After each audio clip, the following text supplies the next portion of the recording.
Aujourd'hui, je vais tester un PC portable super énervé. Et donc, c'est pas le RGB qui booste ses performances, mais plutôt un Core i9 de 11e génération avec une RTX 3080 et bien plus. Salut tout le monde, c'est Flo et j'espère que vous avez la forme. Donc on va tester un PC portable vraiment monstrueux. On va pas parler du prix, Pour ceux que ça intéresse, bien sûr, regardez dans la description, mais c'est plus pour voir aujourd'hui ce qui se fait de mieux en PC portable. Donc ici un PC portable de chez MSI GE76 Raider. On va faire le tour de ce PC, je vais vous expliquer un peu plus les détails techniques. Bien sûr, j'ai fait des benchmarks en applicatif et des benchmarks en jeu. Donc on voit tout ça dans cette vidéo. On va faire le tour de ce beau PC, vous allez voir, c'est vraiment magnifique, c'est vraiment super performant. Petit spoil, ce type de PC portable ici, c'est équivalent aux performances à mon PC gamer de tous les jours. Donc déjà, celui-ci, je l'ai payé 2800 €.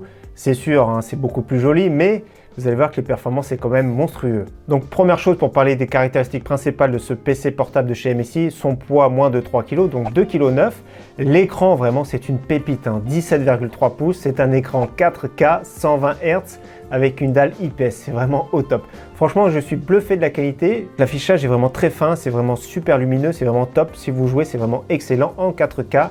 Et vous allez voir que c'est possible de jouer en 4K. Donc franchement, très bel écran, il n'y a rien à lui reprocher. Il y a les sorties HDMI, DisplayPort, donc j'ai branché ici sur mon écran. Comme vous avez vu, un écran 1440p, du coup ça fait même plus grossier l'affichage. Dans tous les cas, franchement, l'écran est au top. Comme on voit ici, il y a du RGB. La petite bande RGB, clavier RGB de chez SteelSeries, donc PC portable avec un bon look sans que ce soit extravagant en soi. Donc le processeur, c'est un Core i9 de 11e génération, la génération qui est sortie vraiment très récemment, je crois que c'était au mois de mai. Alors Core i9, processeur 8 cœurs 16 threads, vraiment super performant, je crois que c'est un des meilleurs, voire le meilleur actuellement sur les PC portables. Son plus gros concurrent chez AMD, c'est le Ryzen 9 5900HX. Vous allez voir que le Intel a des petits avantages par rapport à son concurrent de chez AMD Ryzen. Et il remplace du coup la 10e génération de chez Intel, avec des performances surtout que j'ai relevé en applicatif environ 20-25% supplémentaires. Donc la particularité de la 11e génération Core de chez Intel, c'est la nouvelle architecture gravée en 10 nanomètres, Willow Cove Core. Pour le coup, c'est une architecture qui est nouvelle avec une grosse évolution. On voit une nette différence entre les anciennes générations et la génération actuelle, la 11e génération Core ici de chez Intel. Et autre amélioration de cette architecture, c'est les caches qui est amélioré. Donc on passe de 16 MO à 24 MO, c'est un cache qui est partagé. Et c'est vrai que les caches sont vraiment super importants. Vous allez voir qu'au fur et à mesure des nouvelles générations de processeurs, je pense que les caches seront de plus en plus importants en quantité et ça booste quand même les performances. Donc le 10 nanomètres, ça fait plaisir, l'amélioration de la gravure. J'espère que sur les prochains processeurs de chez Intel aussi, pour les bureaux, on aura du 10 nanomètres, mais je pense que ce sera vraiment le cas. Gros point positif par contre par rapport à son concurrent de chez AMD, c'est le PCI Express 4.0, donc 20 lignes en PCI Express 4.0, 16 lignes pour le GPU et 4 lignes pour le SSD. Et vous allez voir que le SSD dedans est vraiment monstrueux. Son concurrent a uniquement 12 lignes en PCI Express 3.0, ce qui est bizarre parce que ça a été les premiers à introduire le PCI Express 4.0 sur les PC de bureau. Donc ici, gros avantage de chez Intel. Ce qui peut permettre, c'est d'avoir des SSD boostés et surtout d'avoir une meilleure bande passante pour les cartes graphiques. Et pour finir sur les avantages de la 11e architecture de Intel Core, c'est le Thunderbolt 4.0 et également la norme de Wi-Fi, la toute dernière, la 6E. Bien sûr, il faut un routeur compatible ou une box internet compatible. Donc ce PC est équipé du plus gros processeur de chez Intel actuellement, le i9 11980HK, qui peut monter sur un seul cœur jusqu'à 5 GHz et sur tous les cœurs jusqu'à 4,5 GHz pour un TDP de 65 watts.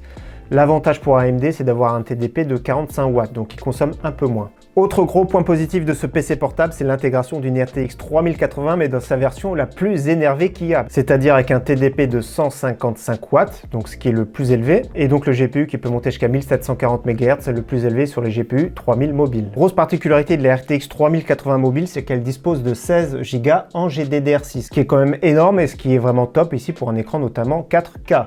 Donc on continue maintenant par faire le tour des caractéristiques, ici avec 64 Go en DDR4 3200, donc deux barrettes de 32 Go, la plateforme peut en gérer jusqu'à 128 Go.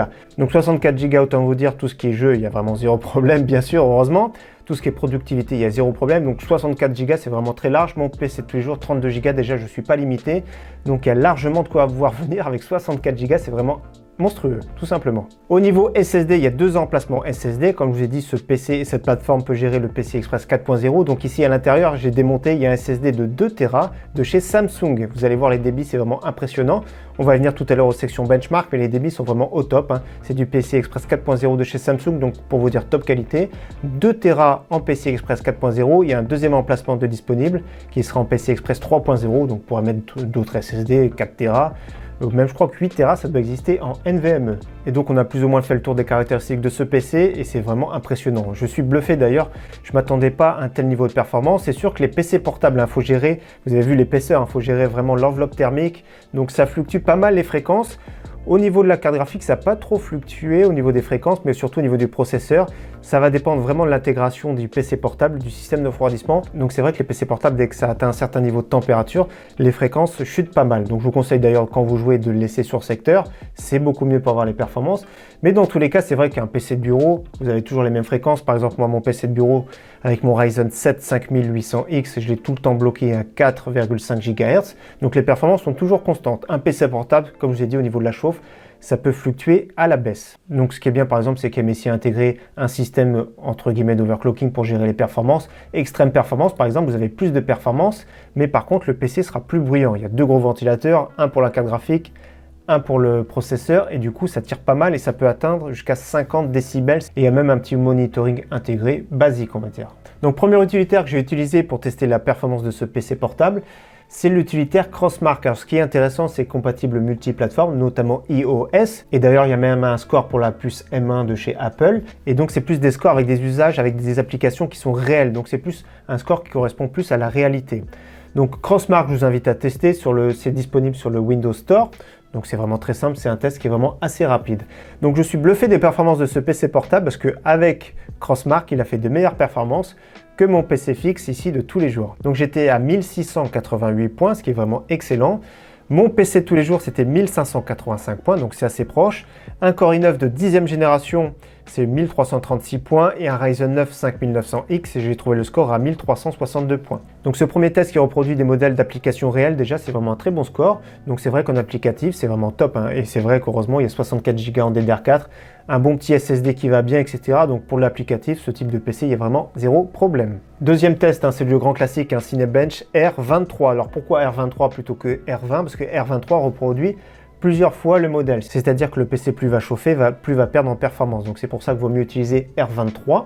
Donc là pour le i9 de 11e génération, donc le 11980 HK, c'était presque 14 000 points.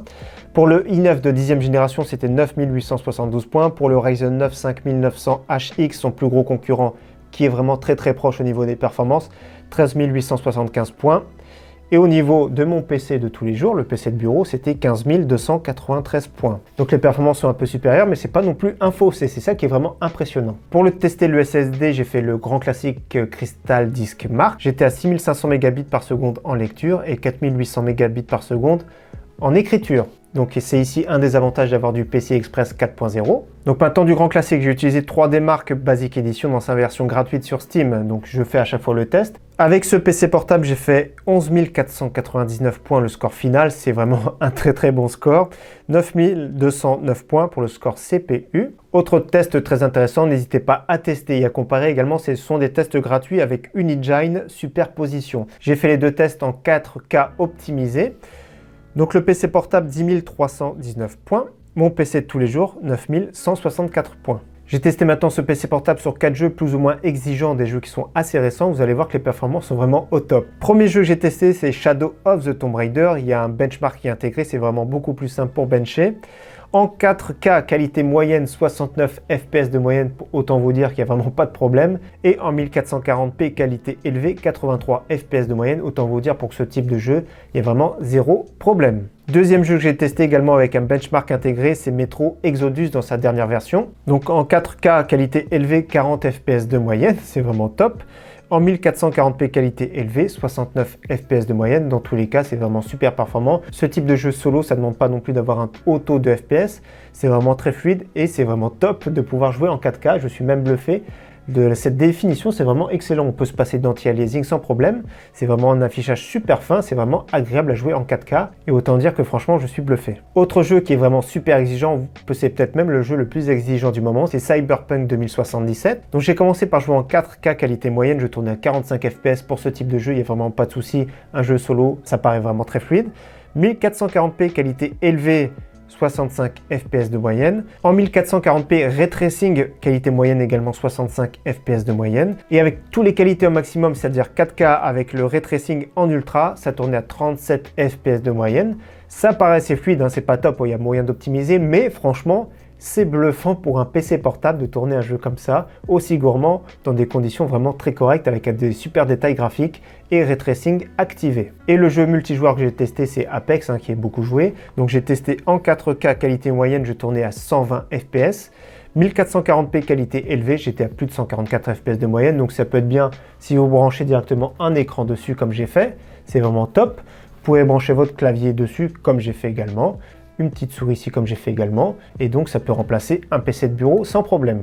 Parce qu'au vu des performances c'est top, bien sûr au niveau du budget c'est encore un autre sujet parce que c'est vraiment très cher. Donc ça peut être top un PC portable bien sûr si vous n'avez pas beaucoup de place, si vous vous déplacez souvent c'est excellent, mais dans mon cas bien sûr je vous conseillerais tout le temps si vous avez de la place d'avoir un PC fixe, c'est quand même beaucoup plus beau et surtout au niveau du bruit, ça casse un peu plus les oreilles bien sûr un PC portable, c'est un peu un bruit on va dire un petit peu plus strident. C'est sûr j'avais un peu d'a priori de tester ce PC portable surtout avec des écrans 4K mais je suis bluffé parce que ça permet de jouer comme vous avez vu à des jeux gourmands en 4K, donc bien sûr des jeux qui seront moins gourmands on pourrait jouer en 4K sans problème sur ce PC portable. En tout cas, comme d'habitude, n'hésitez pas à partager dans les commentaires votre avis sur ce PC portable. Si vous êtes plus team PC portable, plus team PC fixe. Et bien sûr, comme à chaque fois, je vous remercie d'avoir suivi cette vidéo. Encore une fois, j'espère qu'elle vous aura plu. Et je vous dis à très bientôt sur ma chaîne. Ciao, bye!